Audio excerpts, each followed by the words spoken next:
obviously people are going to want to have tuned in to hear some beard talk, which is fine. Let's get that out of the way quick, because I don't know about you, blow but over that quick.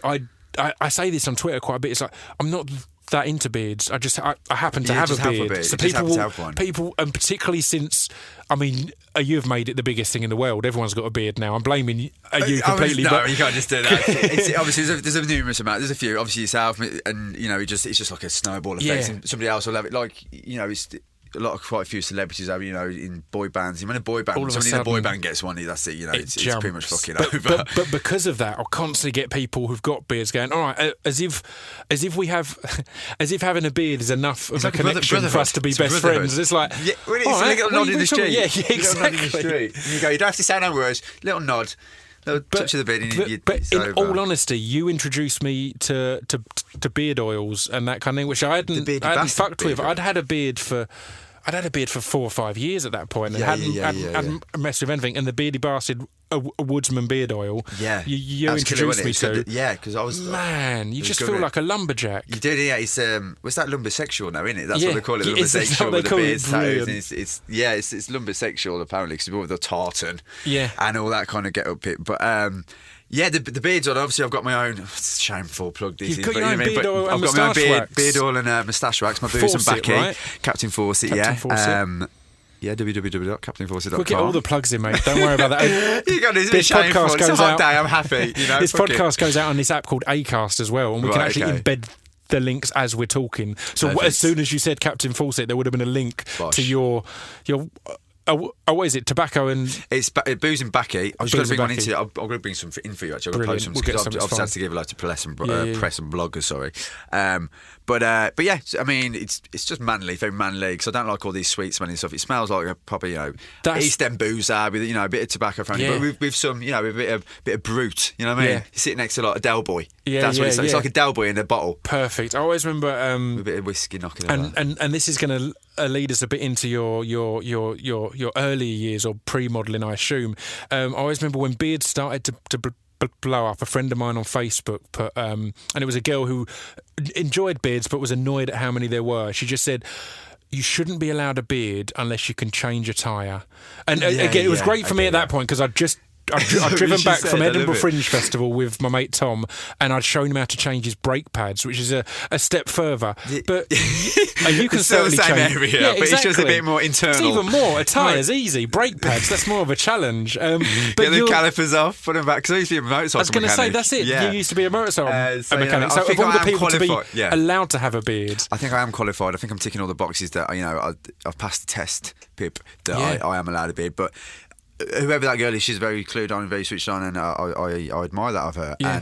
But it is right. I mean, if I broke down, if I was a woman, anybody really, and I was broke down in the motorway, I had no motorcycle or car knowledge. Yeah. And I saw a guy with a beard, I'd be like, I'm fucking saved. I'll ask him. You're right. You know what I mean? It would just look like he would have everything on him in a little bum bag. And it's gone now. Half of these lads you'll see in Shoreditch, you're going to question if they're going to have them basic skills. Oh, mate, no, they don't. No, we cut, mate, 100%. 100%. There's no. I mean, obviously some of them, but yeah, it's just. I don't really know. I don't want to say, because obviously. But, so how did you get into becoming a mechanic? Like, how did that all come about? So, how did you train up? Like, what was your upbringing? You grew up in the Midlands. I went to uni in Wolverhampton. So. You did, didn't you? Because I remember when we met up in Soho House, we was with Darren Black, and we were talking about the shoot, and I remember you saying, I was like, oh wow, because you did. You're a bit of an anarchist. I was a little anarchist. I was a little punk in Wolverhampton. Yeah. I remember you telling me this, and you did something to a poster, right, or billboard. I've not told that story. I'll tell it briefly. I did anti censorship billboard. So I was at uni doing photography, and I used their equipment to print up a billboard-sized picture of myself that said pre-beard. Pre-beard, yeah. I've got a picture somewhere. I'll try and tag that on Acast. I'd love to see that. So it said. So half of it was white and half of it was this picture, and the white bit I sprayed the words "freedom of speech?" Right. And then the picture was me with tape over my mouth, and it said "like fuck." So it was on the tape. Yeah, on the tape. So it was intentionally swearing and saying how. Speaking of censorship, and the beautiful part was the wonderful and wise Wolverhampton police. Number one, didn't catch who it was, despite it being a 30-foot picture of me. But number two, they came.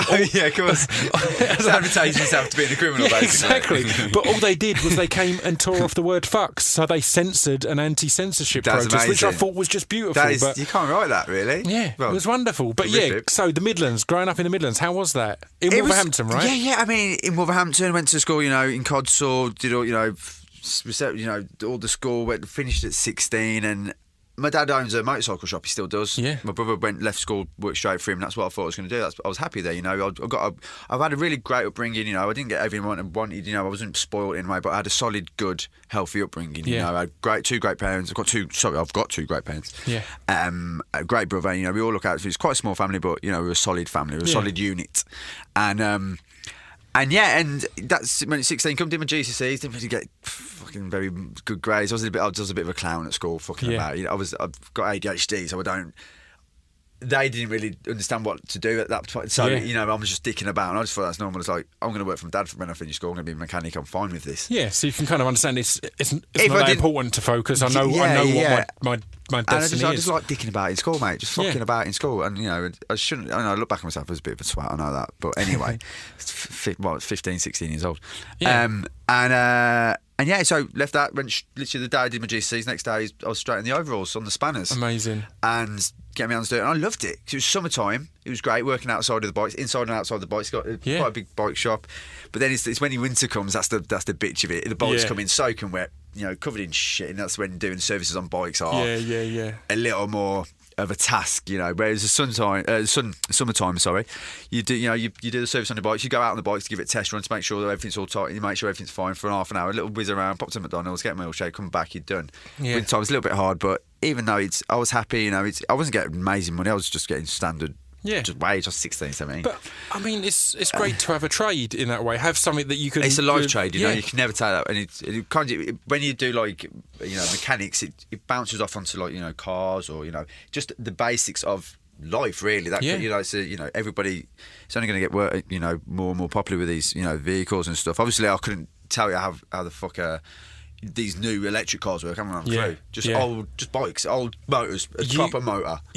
You borrowed my Capri for a photo shoot, which it's now in my garage dead. But, she died.